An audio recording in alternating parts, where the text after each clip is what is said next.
वो गोस्वामी जी ने लिखा है, ढोल गवार शूद्र पर सुनारी सकल ताड़ना के अधिकारी। अब इसकी व्याख्या सूक्ष्मता से सुने और विचार पूर्वक। शास्त्रीय प्रमाण के अनुसार ढोल है ना,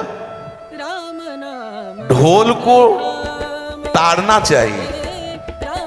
ताड़ना मतलब उसको ठपाक चाहिए और बेताल नहीं। शास्त्र सिद्धांत के अनुसार, संगीत शास्त्र के अनुसार तभी वो राग प्रकट कर पाएगा, तभी वो बजेगा। ढोल को हाथ जोड़ के बोलो कि साहब आप बज जाएं, नहीं बजे, उसको ताड़ना चाहिए।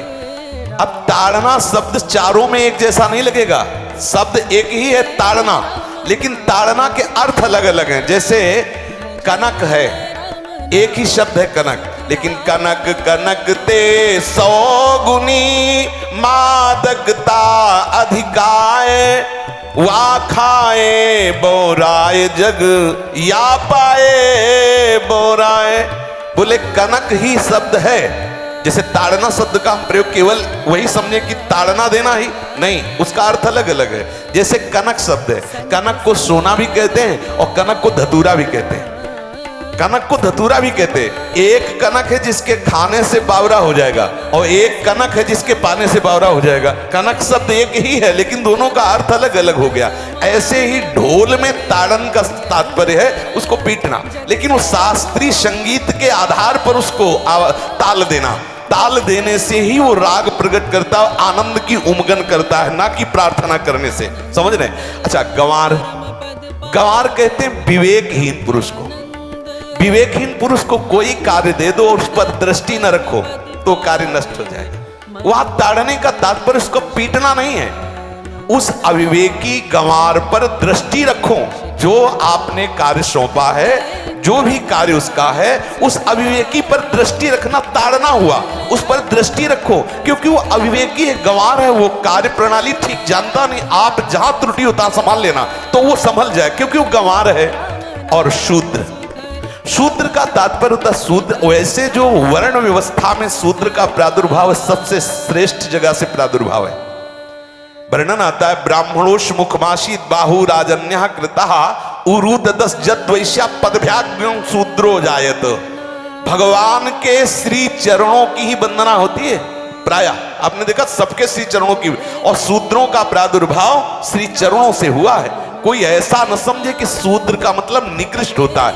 यहां शूद्र का तात्पर्य जब से किसी से कहते हैं कि शूद्रवत आचरण करता है, मतलब शास्त्र विरुद्ध, सदाचार के विरुद्ध आचरण करना शूद्रवत आचरण की तरफ संबोधन किया जाता है। यहां कहा गया कि शास्त्र की सम्मति, शास्त्र के शासन के अनुसार आचरण हो, सदाचार परायण हो। शास्त्र जिसके लिए जो विधान करता है, शास्त्र शासन स्वीकार करना, यहां शूद्र के ताड़न की बात कही गई। यहां शूद्र ताड़न का तात्पर्य डंडे से प्रहार करना नहीं, समझना। और जो चौथा कहा गया नारी, अगर स्त्री को हम ये कहें कि ताड़न से ही वो केवल काबू में रहती है, तो राष्ट्र में अपने प्रसिद्ध लक्ष्मीबाई जैसी कोई सामर्थ्यशाली वीरांगना, कोई वीरों सामने बड़े बड़े वीरों के दांत खट्टे कर दे, ऐसी बहादुर सिंघनी हुई, अंग्रेजों के दांत खट्टे कर दिए। अगर कोई समझे कि नारी केवल ताड़ने के लिए है तो उसकी मूर्खता है। पुरुष और नारी का समान प्रादुर्भाव हुआ है।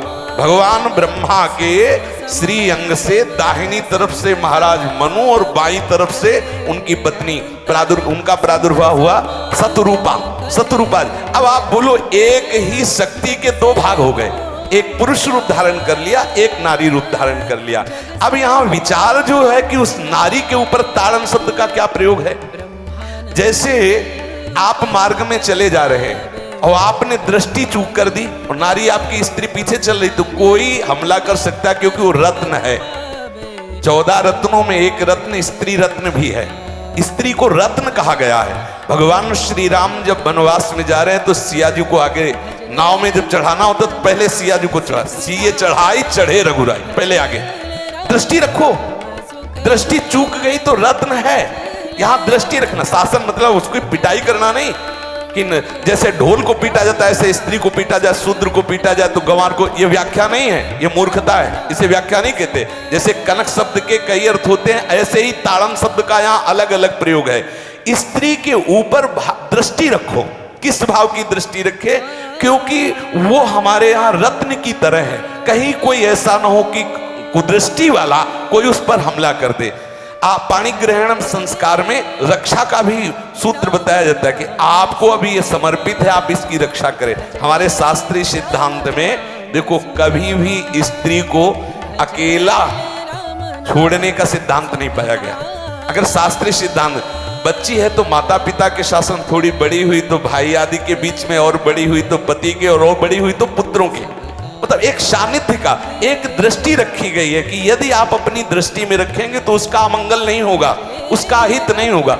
ये जो जैसे मानो कोई सी स्त्री को अकेला कोई पा गया और कुमार्गगामी वृत्ति वाला हुआ, तो आज जो घटनाएं सुनने को मिलती हैं, अगर हमारी दृष्टि हो उस पर तो ऐसा नहीं हो सकता। और दूसरी बात यह है कि स्त्री को बुद्धि स्वरूपा भी माना गया। भगवान से भीष्म जी कहते हैं, मैंने अपनी कुंवारी कन्या बुद्धि को, हमारी कुंवारी कन्या है बुद्धि, सदैव सुरक्षित रखा है, आज आपके चरणों में समर्पित करते हैं। तो शास्त्र शासन के द्वारा बुद्धि को सदैव अपने अधीन रखो, कहीं बुद्धि कुमार्गगामी ना हो जाए। यहाँ स्त्री के ताड़न का केवल एक सूत्र है कि आप उस पर दृष्टि बनाए रखें, कहीं स्त्री रत्न कहीं अपवित्र ना हो जाए, कहीं दूसरे का किसी तरह से कुमार्गगामी लोगों का ऐसा कोई बर्ताव ना हो जाए, इसलिए सावधान। वहां उसको पीटने का शब्द नहीं है कि ढोल गवार शूद्र परशुनारी सकल ताड़ना के अधिकारी। ताड़ना का तात्पर्य वहां पीटना नहीं तो विद्वता में देखो तो एक से एक, साधुता में देखो तो एक से एक, वीरांगना देखो एक से एक, ऐसा नहीं कह सकते, क्योंकि जो सामर्थ्य पुरुष में वही सामर्थ्य भगवान ने स्त्री में भी दी,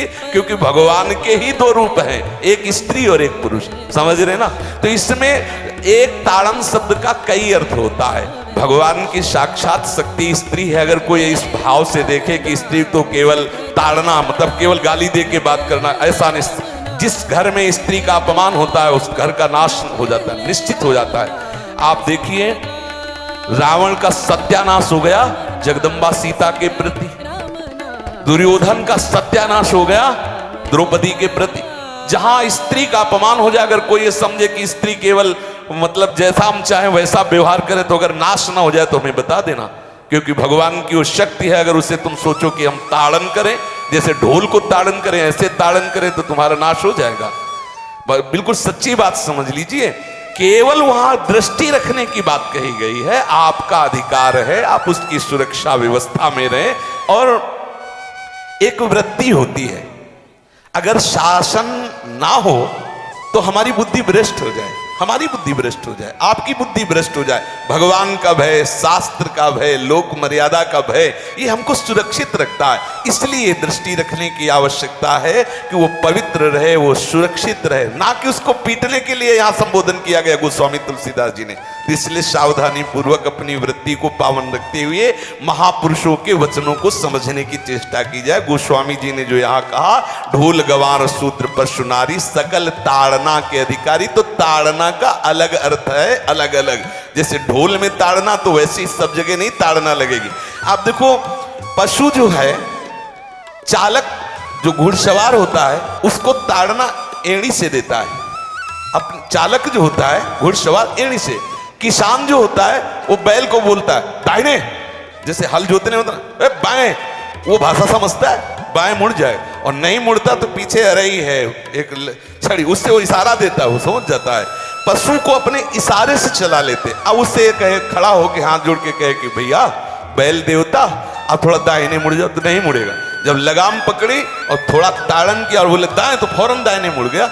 आप देखो जो बैलगाड़ी चलाते हैं, घोड़ा गाड़ी चलाते हैं, ऊंट चलाते हैं, तो पशु शासन के द्वारा उसको इशारे से किधर चलना है उसको इशारा बता दो। अलग अलग जगह इस ताड़न शब्द का अर्थ प्रयोग किया गया।